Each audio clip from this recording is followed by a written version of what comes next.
You're watching the Dallas Cowboys Report. I am Tom Downey. Let's dive into some rumors and news going on around America's team to get things going on today's show. We're going to start off with a focus on some injury updates, which matters, of course, entering Week 17 against the Giants. Is Leighton Vander Esch out? I almost gave this 4 stars. I probably could have. I'm going to settle in on 3 stars instead. I don't think it's very likely that LVE's out there. Frankly, I would be borderline stunned if he actually was. So, look, as we know, Vander Esch dealing with that ankle injury, not expected to practice this week. Maybe, much like Zach Martin, who we discussed yesterday, maybe he's back in time for a playoff run. But again, that all feels a little bit unrealistic as we sit right now. It's in terms of being back for Week 17. I don't think it's going to happen. Maybe there's a surprise on Friday/Saturday. I don't think that's what ends up happening here. And again, with Vander Esch, you cannot jeopardize his long-term status. That's what matters a little bit more than a chance to make the playoffs in Week 17. So again, with LVE out, you'll see more Sean Lee out there. And frankly, there has been an uptick in the defensive play since Sean Lee was able to be more active and engaged on the sidelines, was able to play a little bit more. I think that matters. I think Sean Lee's really smart. Of course, he's nowhere near the caliber of athlete, especially at this stage in his NFL career, that LVE is. But I don't anticipate Vander Esch being out there, so just keep that in mind. Now, this is the last day we're doing this deal. BetUS, the Jersey hookup. Head over to chatsports.com/bet. Use the promo code that you see on screen. That is Cowboys125. It'll get you a 125% deposit bonus. And if you put down $100, email us, cowboys@chatsports.com. We'll get you guys hooked up with a Dak Prescott jersey. This is the only day we're doing this left. It ends at the start of the new year, so you got until midnight. I'll give you guys till West Coast time. I'll buy you some extra time there. But you got to email us, cowboys@chatsports.com, to claim. If you have questions, if you just want to know more about this deal, email us too. If your email came in before that midnight Central Time or Pacific Time, we'll get you guys hooked up. That's cowboys@chatsports.com. Let's talk safeties now. Are Darian Thompson and Xavier Woods going to be out? Maybe 2 stars on this particular one. I think that Xavier Woods has the best chance of playing. Limited at practice this week with that rib injury. I think he'll be able to make a return. Limited early in the week normally bodes pretty well for you as the weeks go on in terms of playing. On the flip side, Darian Thompson out of practice with a concussion. With the way concussions have typically healed for the NFL the past couple seasons, probably not going to be able to go, which is fine. He's not that good. Now, I will also make note that Donovan Wilson is currently dealing with an illness, so I'll throw him on there as an injured player. I think he'll be good to go, but he has missed practice the past 2 days, and it's a non-COVID illness, by the way, but we saw Randy Gregory kind of be limited in that category as well. So keep that in mind for Wilson and Woods and Thompson. Those are your top 3 options. If 2 or more of those guys are out, I got the solution for you. It's time to go play Jordan Lewis at safety. You saw a little bit of it last week. I thought he played pretty well. He's a good tackler. That's one of his best attributes. He plays like a safety right now. So I'm going to make this question the pinned comment on today's video.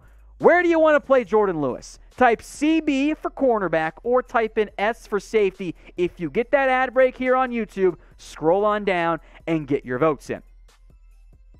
Let's talk Andy Dalton, Dak Prescott. I am upset we're doing this again, but here we are, because when major media people do it, I feel like I have to bring it up. This is fake news. The gap between Andy Dalton and Dak Prescott is large. We were fully aware of that early this season. And now you got guys like Colin Cowherd out there saying, oh, there's not a big gap. Here was Cowherd's argument. Based on the last 6 games only, the record, well, it favors Andy Dalton. The touchdown-interception ratio is the same, and the quarterback rating actually is barely behind Dak Prescott for Andy Dalton.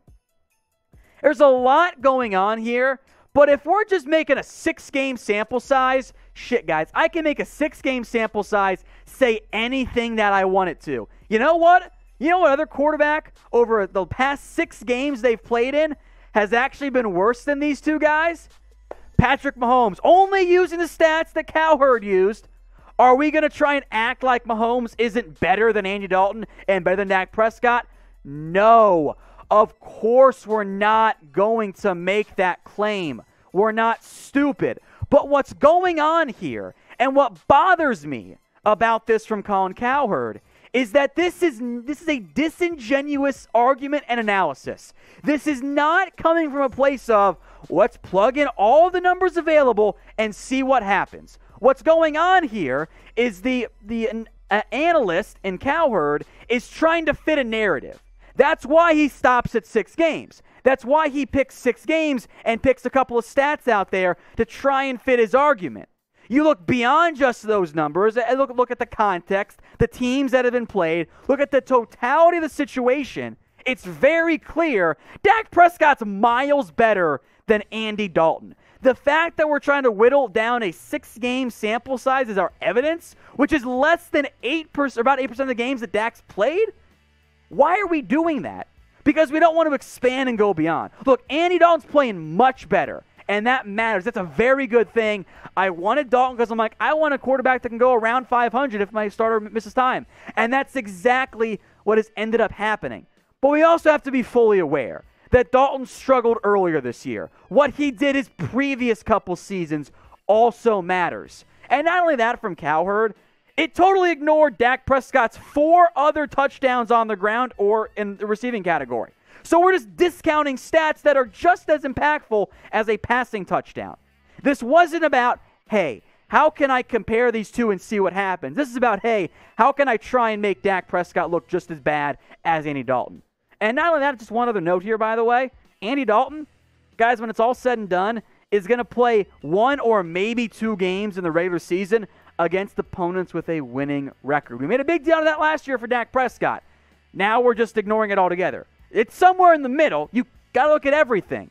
And the entire data set we've seen for both of these quarterbacks, clearly Dak. This shouldn't be that hard. That's why I'm here. I am trying to tell you guys how it is. Some people don't like it when I bring up Cowherd or bring up other bad take artists out there from ESPN and Fox Sports. But if I can convince a couple people like, hey, you know what, this is a good point, we shouldn't listen to those guys as often, I think it's worthwhile in the end. I'm not always going to be right. No one in the comments will always be right. Shoot, we all thought the Cowboys season was over. We ran that poll. 75% of us were like, yeah, season's over, and we're being honest about it.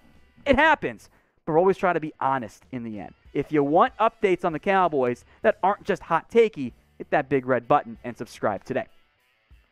Let's talk draft now, one of my favorite things to do in the world. How about Kyle Pitts? I'm going to give this 1 star. Now, if you've watched the show for a while, you're like, Tom, you made it fake news earlier this year. What changed? I think there is a significant difference between taking a tight end / athlete, superstar, dynamic playmaker in Kyle Pitts in the top 5 versus, let's say, in the top 15. I don't want to go Kyle Pitts early, but there is a very real possibility that in my agnostic, non-team specific, not as impacted by positional value draft board, that if Kyle Pitts is there for the Cowboys, let's just say if they were that and picking number 11, that Pitts will be the best player on the board. And I think he is awesome. In fact, I haven't finished my Jamar Chase and Devonta Smith and Jalen Waddle evaluations, but I think outside of Trevor Lawrence and Penei Sewell, maybe one of the quarterbacks too possibly, I think Kyle Pitts might be my best offensive player in this year's draft class. He's awesome. He's so dynamic, and he's not just a tight end. You have to use him out wide as a receiver. But here's where I get into issues. You're not going to run a bunch of Kyle Pitts plus 1 tight end formations, I don't think. What you'll do is use Pitts as a tight end, but split him out wide more because you're going to maximize his talent, right? But you have Blake Jarwin. You have Dalton Schultz. For now, at least, you have Cooper, Lamb, and Gallup, and hell, even Zeke / Pollard and these guys. Kyle Pitts comes in, unless you're trading away a receiver, that's your number 4th option. And that's an awesome number 4. You have the 4 best grouping probably in the NFL outside of maybe Kansas City. And that's fun. It's dynamic. It's awesome in Madden. I've done it in Madden before. But you need defensive help more. And because of that, I don't like the idea of going Kyle Pitts. If you're purely going best player on the board, I get it. but you got to figure out that defense of the ball. You might be a Team 50 burger with Kyle Pitts, but that refers to both your offense and your defense if you don't spend your premium assets on them. There's not a defender you like at 11, maybe just trade down altogether. So let me know what you guys think. Who do you want the Dallas Cowboys to draft? Let me know in the comments section very early. You can change your mind as we go along, but get your votes in the comments section. Let's talk free agency now. Could Dallas, sign William Jackson? We've mentioned him before on the show, various trade discussions. 2 stars here. I like the idea. It fills a big-time need. I think he's a damn good football player. He'll be a free agent this season. I think he'd be a great addition opposite Trevon Diggs. I think those two would fit well on opposite ends of the field. But even though I would say bordering on 4 stars, depending on the cost is an issue. I don't know what the cap's going to be. If it's 175, I think it'll be higher. I think it'll be closer to 200. But if it's 175, probably give up that dream pretty quickly. Also, are the Cowboys going to be interested in splurging on a corner? That's not been the way they've operated before. Since Brandon Carr, they haven't really tried to add an expensive top-end corner. I think he could be a number 1 guy. I think he's a damn good football player. Playing on a not-so-good Bengals team, that completion percentage is really low. When you look at stuff like yards per target, and you look at stuff like targets and receptions allowed per cover snap, all stuff you can find on PFF, he's around the top 10. Now, I don't think he's a full-fledged top 10 corner because there are some bad moments out there, but he can cover. He can be a low number 1, high-end number 2. You pair him with Diggs, I think it's a great 1-2 punch. Now, maybe you guys agree, maybe disagree. It's all good. That's what we're here for. We like to have some discussion and debate and have fun. Who do you guys want the Dallas Cowboys to sign in NFL free agency? It can be any player, any position, whatever. Make it somewhat realistic, I guess, but get your votes in down in the comments. Wrap things up here with some playoff discussion. Are the Cowboys going to make a playoff run? 2 stars on this one. I am saying there's a chance. A couple different things I do want to mention here. Somehow they're still alive, which I'm going to keep bringing this up because I'm still stunned by it, right? 3 straight wins. You still need some help, though. You need to beat the New York Football Giants, and you need Washington to lose. If that happens, congrats, the Cowboys, you're in. And if they do get in, kind of like what Troy Aikman said recently on air, I think they could make a little bit of noise. Now, I am of the mindset Cowboys win this game. I think the Dallas Cowboys will take down the New York Giants. They'll win that matchup, and they'll have a chance going into Sunday. 2020 sucks, which means I wouldn't be overly surprised if Washington found a way to win their game against the Philadelphia Eagles. Maybe Alex Smith is back for them.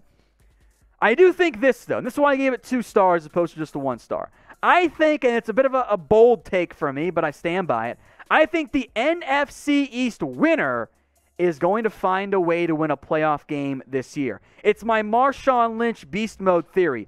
Always bet on the home underdog in a playoff game where they're below 500. Has happened in that game, so I'm going to double down on that one. So maybe it's the Cowboys. I hope it is. Maybe it's Washington, but I think that the NFC East winner will somehow, some way, end up winning a playoff game this season.